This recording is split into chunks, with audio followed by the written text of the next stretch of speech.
Sila'y nagsisimula pa lamang. Balitang hatid ni Mav Gonzalez.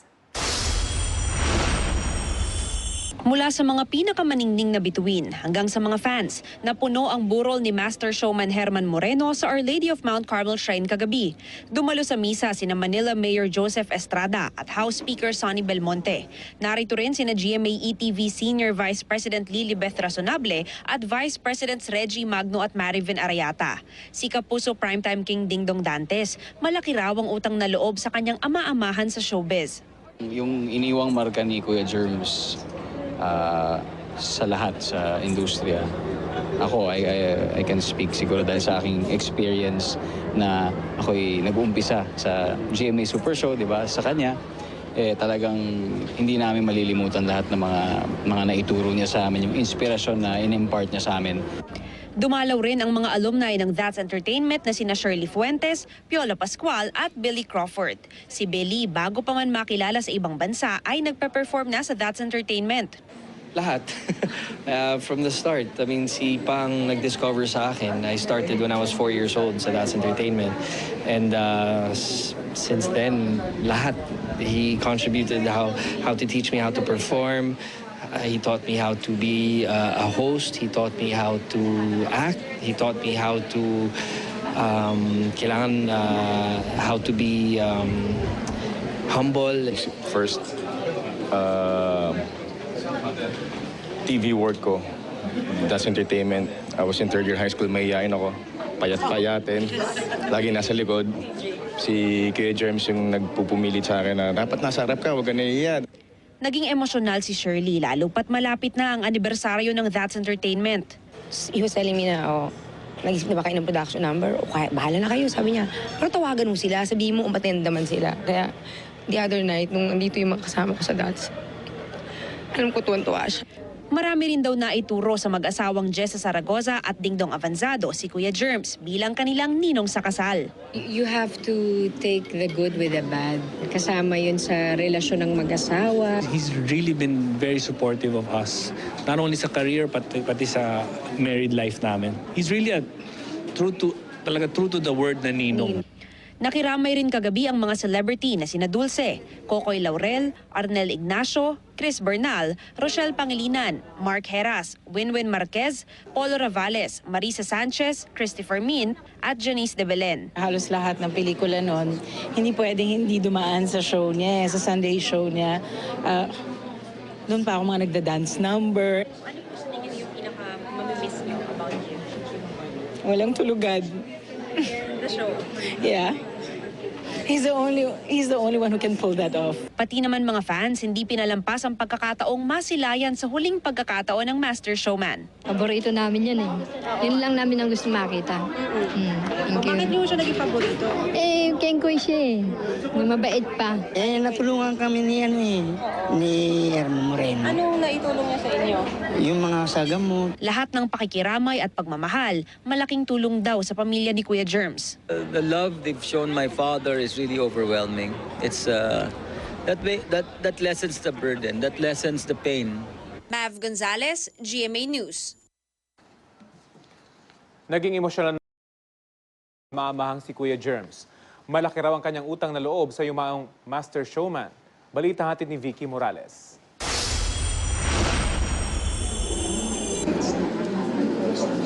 Hindi napigilan ni megastar Sharon Cuneta ang humagulgol nang bisitahin niya ang burol ng kanyang ama-amahan. Tsaka napakasakit sa akin kasi dahil hindi na ako gumagamit ng telepono ko eh. So tumawag siya sa manager ko dahil gusto niya akong batiin ng birthday ko. And birthday ko nga, wala naman naganap, tumaan lang mga pinsan ko ng 3 na soto kasama ko tsaka yung binas kong best friend. Tapos nagluluksa na kami na nakaburol pa si Daddy. Hindi ko siya natawagan na late ko na nalaman. Sabi ko, tulog na. Tapos pala, iiwan niya na ako.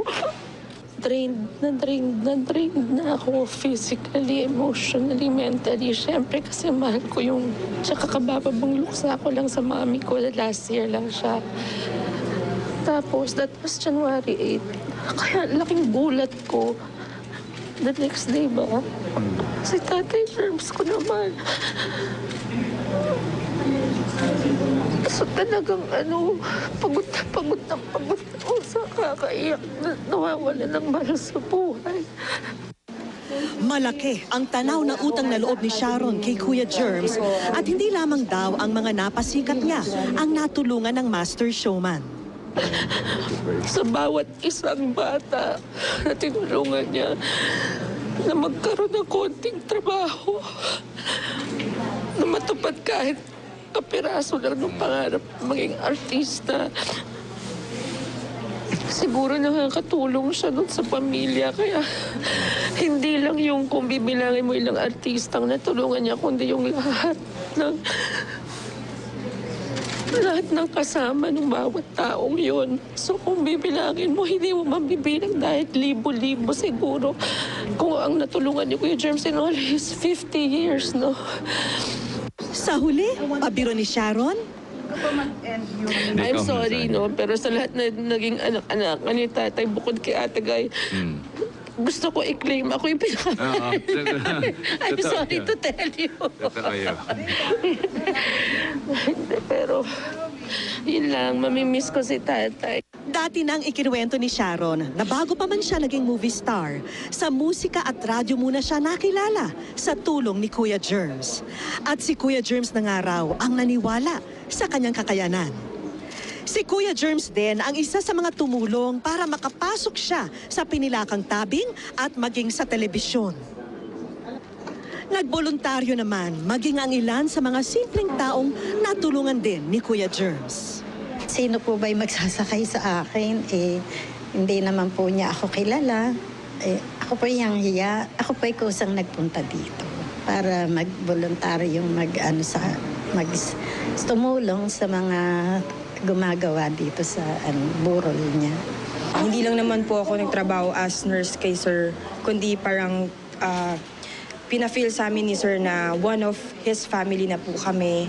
Ganun po siya magmahal. Hindi po niya kayo ituturong na nagtatrabaho sa kanya, kundi mamahalin niya kayo as parang kapamilya na po niya. Hindi ko lang po siya tinuturing na as patient. Parang naging tunay na tatay ko na rin po talaga siya. Minsan po tinatawag ko po siyang dada. Vicky Morales, GMA News. I am ready. Christopher Min at Richard Pinlac. Si Dingdong Dantes naman sinariwa ang pag-guest niya sa Sunday noontime show ni Kuya Germs noon. Hindi siya nagkulang sa mga payo, 'di ba, sa mga sa pag-guide, 'di ba? So especially in those years, formative years, 'di ba, ng mga teens, talagang malaking bagay yung mga may gumagabay sa iyo. Dumalaw din si Manila Mayor Joseph Estrada at House Speaker Sonny Belmonte. Dumating din si Batangas Governor Vilma Santos. Hindi ako naka-attend nung binigyan niya ako ng star. Pero after that, nung nag-sorry ako sa kanya, siya pang umiyak. Sabi niya, wala yun. Siyempre, tampong tampong tatay.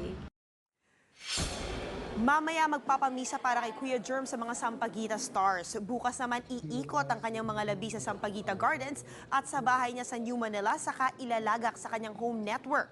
Sa January 14 ang libing sa Loyola Memorial Park sa Marikina.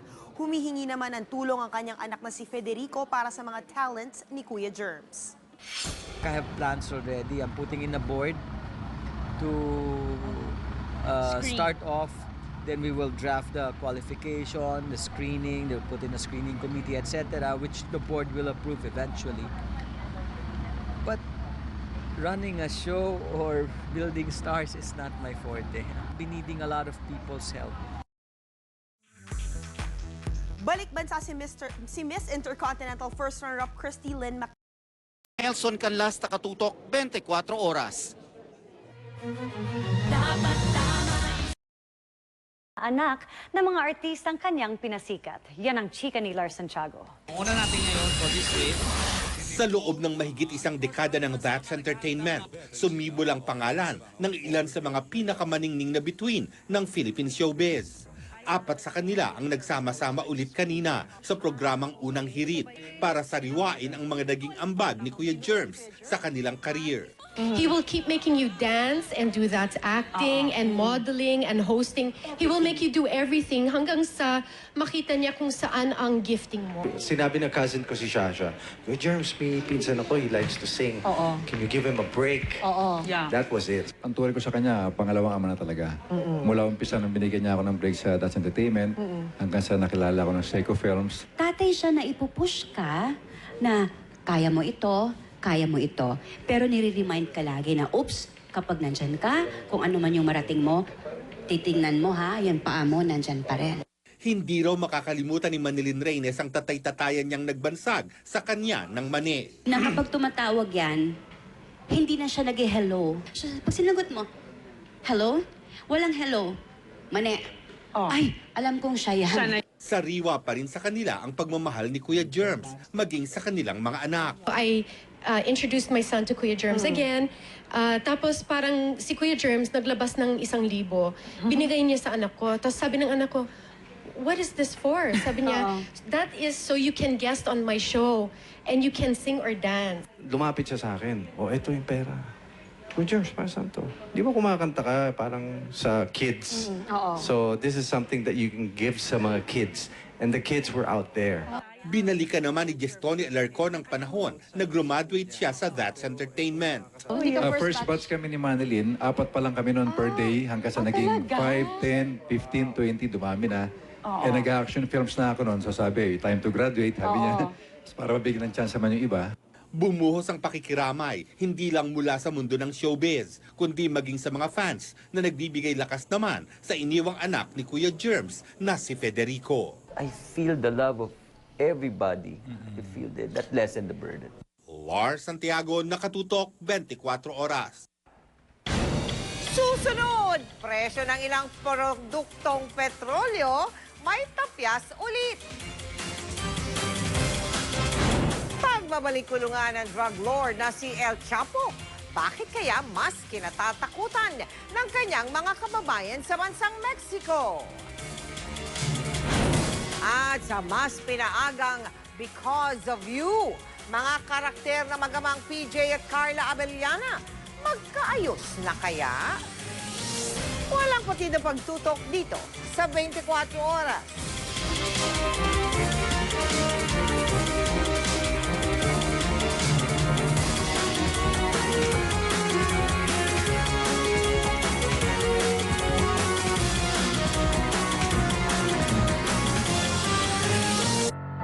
Sa nakakapagod na ubo, mag-Robitussin DM. May double action formula na nagpapalabas sa plema at nagpapatigil sa non-stop cough. Para sa dobling ginhawa sa ubo, Robitussin DM. Sa Chowking Pork Chow Fan, meaty fried rice na, choice of toppings pa. New Pork Chow Fan toppings. Dumpling, or Shanghai, or siomai. Sarap ng may choice. New Chowking Pork Chow Fan toppings. First in the Philippines! 78! Copico 78! Why 78 degrees? It's the optimum coffee extraction temperature to get the rich taste and tempting aroma. Blended with steamed creamy milk that you can't resist. Copico 78! Woohoo!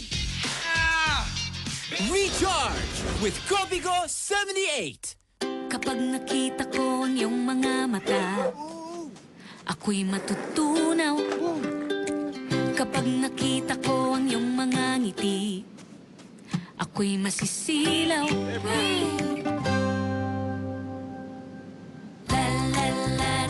Epekto yan ng Bingo. Heart-melting choco cookies with smooth, creamy filling. Bingo, kilig sa sweet. Me and you and me, no matter how they toss the dice, it has to be the only one for me is you and you for me, so happy together.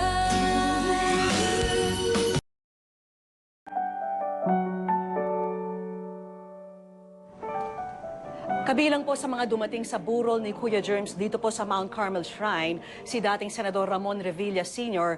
Kasama po niyang dumating ang ilang miyembro ng kanyang pamilya. Kasalukuyan po siyang nakikilahok sa ginaganap na misa para nga kay Kuya Germs. Samantala, sa mga lumang litratong kuha noon ng Sampaguita Pictures, makikita kung paano nagsimula sa kanyang movie career noong 1960s ang nag-iisang master showman. At nakatutok si Katrina Son. Mula sa pagsasayaw,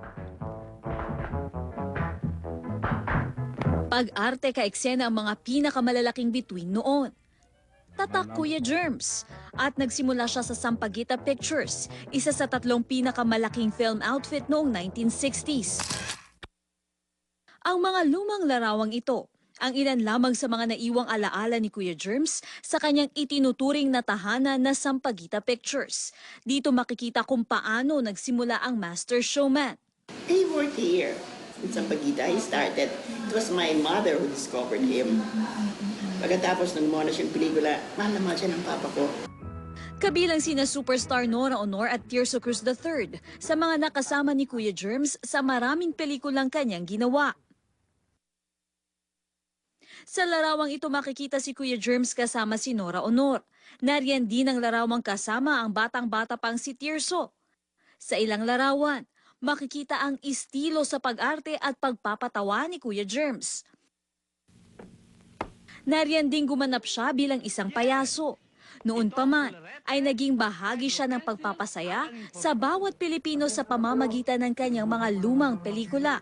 Ito marahil ang dahilan kung bakit makikitang masaya si Kuya Germs sa lahat ng mga larawang ito. Tila buhay na buhay pa rin nga kung titignan ang mga litrato kahit pinaglumaan na ng panahon. At tulad ng mga larawan, hindi mawawala at mananatili sa ating alaala ang nag-iisang master showman. Katrina Son, nakatutok, 24 oras. Bago pa siya maging star for all seasons, nakatrabaho rin ni Governor Vilma Santos Rector si Kuya Germs. At sa pagdalaw niya sa burol ng master showman, puro papuri sa kaibigan ang nabanggit ni Governor V. May report si Nelson Canlas. Institusyon kung ituring ni Batangas Governor Vilma Santos si Herman Moreno sa haba raw ng panahon ng kanilang pagiging magkaibigan. Humanga raw ang star for all season sa professionalism, pagiging matulungin at pagiging hindi makasarili ng master showman. Marami din daw natutunan si Governor V mula kay Kuya Germs. Marami. Part of yung training din ng interviews, nakuha ko rin yun kay Kuya Germs. Professionalism. Pero pinakahanga ko kasi sa kanya dahil hindi naman kami everyday magkasama eh. Pinakapahanga ko talaga kay Kuya Germs yung, alam nyo na yung sinakripisyo yung buhay nga para to train newcomers. Isa sa mga pelikulang pinagsamahan noon ni na Kuya Germs at Governor V ay ang Jezebel. Ang memorable kasi kay Kuya Germs, kahit na sabihin mong mahal niya si Nora, the respect na ibinibigay niya sa akin as a friend, as an artist, laging nandyan. And for that, ina-appreciate ko yun. Tandang-tanda pa raw ni Governor V ang parating binabanggit ni Kuya Germs na mga habilin, pawang pagmamahal sa kanyang pamilya at sa industriyang pinaglaanan niya ng buhay. Alam mo, every time nag-uusap lang kami, ang lagi niya sinasabi sa akin palagi is yung anak niya. Ang anak niya, and then at the same time, ang isang mahal niya is the Vera Perez family. At definitely itong mga batang tinitrain niya. Ang isang malaking frustration niya kasi gusto niya ibalik yung That's Entertainment. Mukhang hindi na raw makakakita ang show business ng isang tao na papantay kay Kuya Germs. At dahil dito, damang-dama daw ni Governor V ang kawalan para sa Philippine showbiz ng susunod na henerasyon. Pagkatapos nito, yung mga uusbong o newcomers medyo mahirap-hirap. Hindi ganun kadali yung may sinasakripisyong buhay just to train people. Kasi ganun kamahal ni Kuya Germs yung industriya. Nelson Canlas, nakatutok, 24 oras. Bye-bye.